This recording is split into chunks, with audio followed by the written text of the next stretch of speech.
После Аляски у меня на самом деле выбор только один. Путин и дальше хочет воевать. В Бога верю, а Бог с нами. Вот этот в кавычках богомольный готовит сразу же 2 новых так называемых СВО. Хочется движухи. Да, первая движуха, которую затеял Путин, она в Казахстане. ГРУ в Казахстане, российская разведка усиливает активность. Да, это в Кремле называют «Астана за 3 дня». Ну, Путин давно тявкает про то, что Казахстан — это братский народ, единый народ и так далее. Все это чушь по полной программе. Казахстан – это практически русскоговорящая страна. Вот шизофреник. Ну, кстати, президент Казахстана Токаев сразу же мгновенно реагирует и унижает Путина публично. Русскоговорящая страна, говоришь? На, кушай. Уважаемый Владимир Владимирович, уважаемые коллеги, ең алдымен мен құрметті Владимир Владимирович мырзаға сізге зор алғысымды айтқым келеді. Менің шақыруымды қабыл алып, бүгін Қазақстанға Но вернемся к сути. Как именно Кремль уже начал, по сути, гибридную СВО против Казахстана? Как именно он ее ведет? Агентура под прикрытием, дипломатические визиты с двойным дном и попытки давления на местные элиты. Но зачем Москва влезает туда, где ее давно уже не ждут? Давно не ждут, это так мягко сказано. Казахстан, ясное дело, хочет дружить с сильными, а не с лузерами, типа Путин. Казахстан все активнее сближается с Турцией, Западом и Китаем. И Кремль боится потерять контроль. Так я вам по секрету всему свету скажу, Кремль уже давно потерял контроль над Астаной. Надули. Просто нагло обманули. Это точно. Астана 100% не младший брат Москвы. Казахстан дружит с Китаем, дружит с Турцией, но не с лузерами типа Москвы. Зачем это надо? Китай уже тянет Казахстан в свою орбиту. Пока Москва вязла в войне, Пекин строит новый шелковый путь в обход России, превращая Казахстан в ключевую транзитную зону. Может, вам больше хочется подробностей того, как именно рашку выбрасывают с Казахстана? Так пожалуйста. Россию тихо вытесняют с ее же территории влияния. Казахстан передает строительство 2 атомных станций Китаю. Росатом получает только одну, а остальное идет в руки китайской CNNC. Короче, Путин и тут реально играет с огнем. Вот вы представьте, если дедушка Си Цзиньпин узнает, что гадкий путенок готовит СВО в стратегическом партнере Китая Казахстане. Ну-то по голове не погладит, это точно.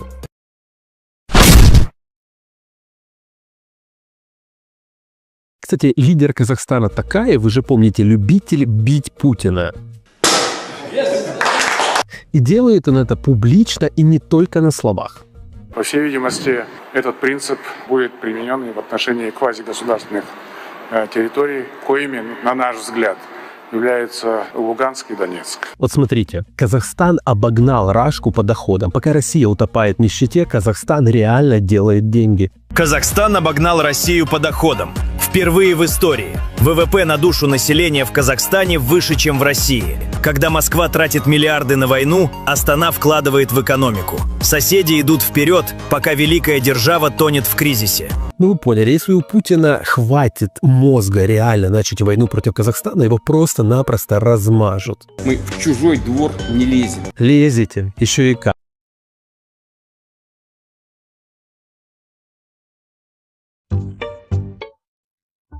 The whole world was covered with footage of Putin on a porch, in which a tired, shabby old man openly admitted that he was waging a war of conquest in Ukraine, that he considered the lands of a neighboring state to be his own.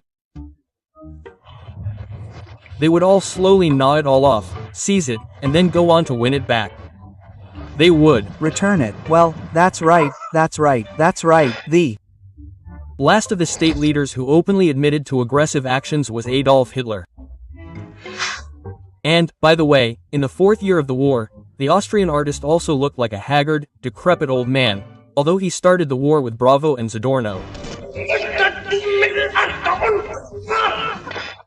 Until that moment, the states neighboring Russia could still pretend that the aggression of the Muscovites would not touch them. But now the Russian mug has shown without a mask. The effect of the Pale Führer's confession was enhanced by the documents of the former consul of the FRG in St. Petersburg, published recently. In his note, the German diplomat recorded the words of Putin, who in 1994 said in a conversation that Crimea, eastern Ukraine and northern Kazakhstan are originally Russian territory, and the Russians will never come to terms with their loss.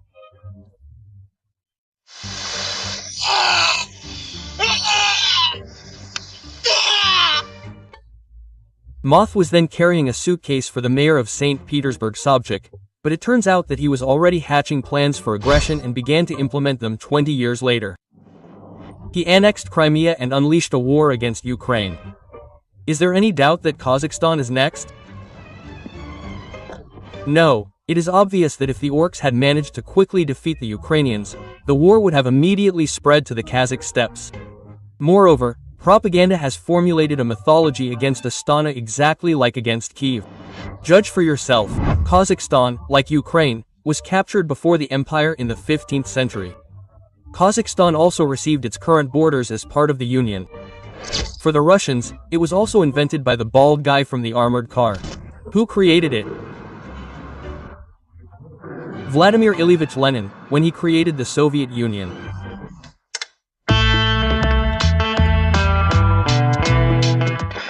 Moscow is also irritated that Astana constantly reminds us of the Holodomor that the Kremlin has inflicted on the Kazakhs. Plus, the Kazakhs have dared to develop their own language, while the Russian chatter is losing influence.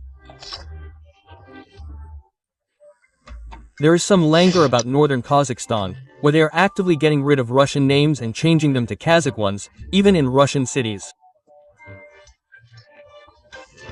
And, of course, in Kazakhstan, as in Ukraine, a fat fifth column has been prepared from dreamers of sausages at 220 and outspoken FSB officers. Karaganda is a city. Yes, a resident of Karaganda complains to her interlocutor in a chat roulette that the Kazakhs, like the Ukrainians, have become Nazis. I work in a store. Yeah. He Goes to the store, and he sees that I am Russian. They start talking to me at shows. Now Russia will kick Ukraine, and the Kazakhs are cowards. They will go to jail. The woman was brought to justice for inciting hatred. The geopolitical alignments are also similar. Ukraine was moving away from Moscow to the west, and Kazakhstan is moving away from Moscow to the east, toward China. In order not to let Ukraine go, Putin unleashed a bloodbath. Why does anyone think that he will not do the same with Kazakhstan? It is possible. Moreover, it is not uncommon. Look how Kazakhstan appeared. In fact, at first it was called the Cossack USSR, yes, as part of the RSFSR. That is, there were no Kazakhs at all. Russia can attack Kazakhstan at any moment, without even waiting for the end of the war with Ukraine. Aggression against Astana can be an attempt to encourage the demoralized Russian society, drowning in coffins, with a small victorious war.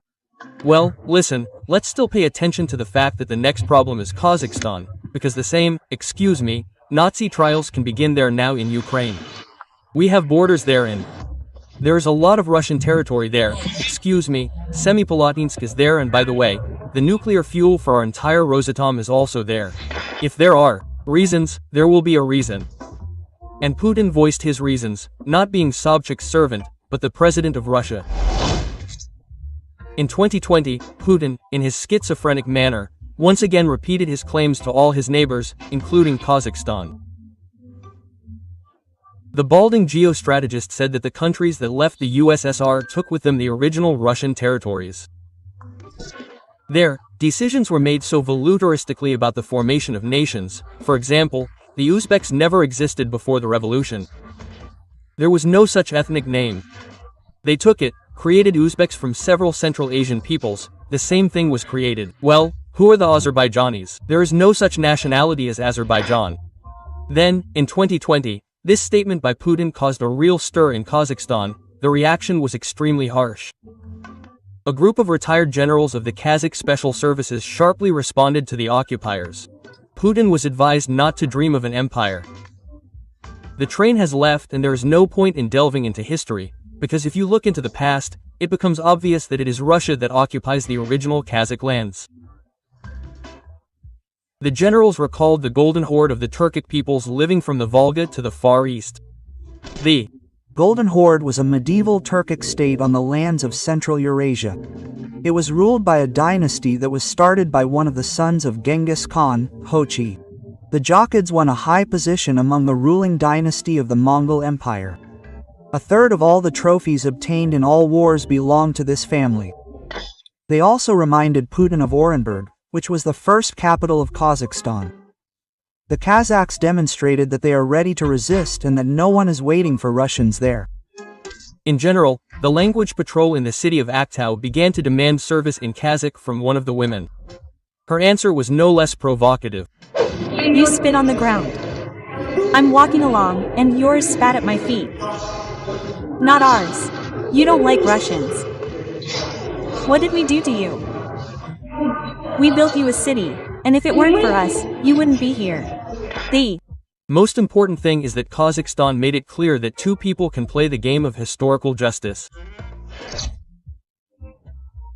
The Kazakh state news agency Kazinform once even published a map of Kazakhstan, which includes Omsk and Orenburg, as a precaution.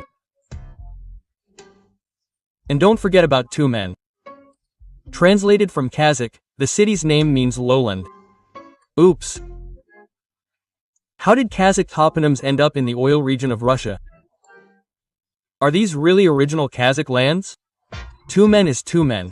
These are the southern edges of the Golden Horde. That is, even higher up, above Tyumen, there also are territories. Kazakhstan has begun to actively cut ties with the aggressive swamps. Moscow propagandists and outright chauvinists are banned from entering the country. Kazakhs chase Russian ethnic and vatniks through the streets with wet rags.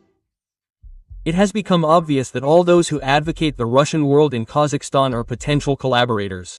I will tell you what to do if a communist uprising starts near your house during a party. A war of conquest and restoration of the empire is the ideology of the Putin regime. And all the neighbors have felt it. Azerbaijan even had to whip the orcs on the diplomatic field.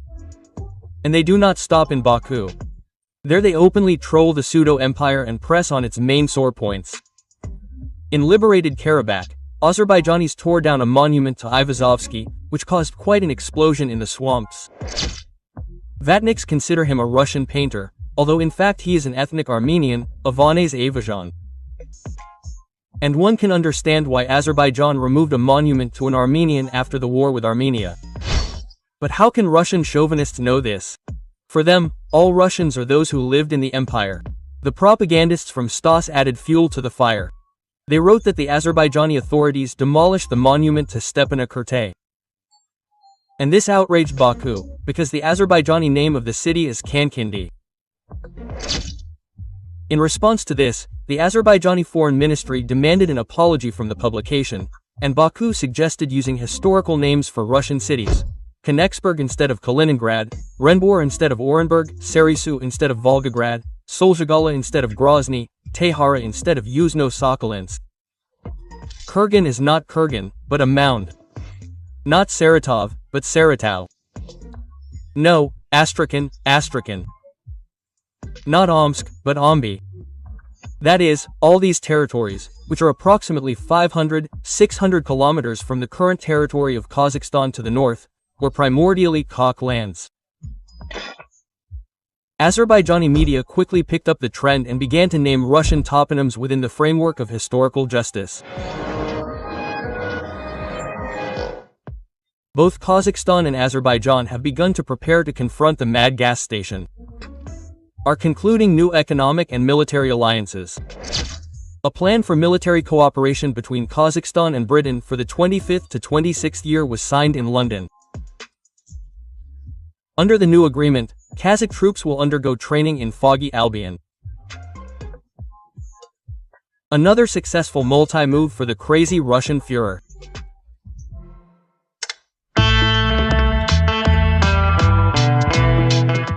I would like to remind you that this video is created for entertainment purposes and contains elements of satire and irony. All facts and events are presented in a hyperbolic or exaggerated form to convey a comic or dramatic effect. We do not intend to mislead, but only to emphasize humor. Please take this with a smile.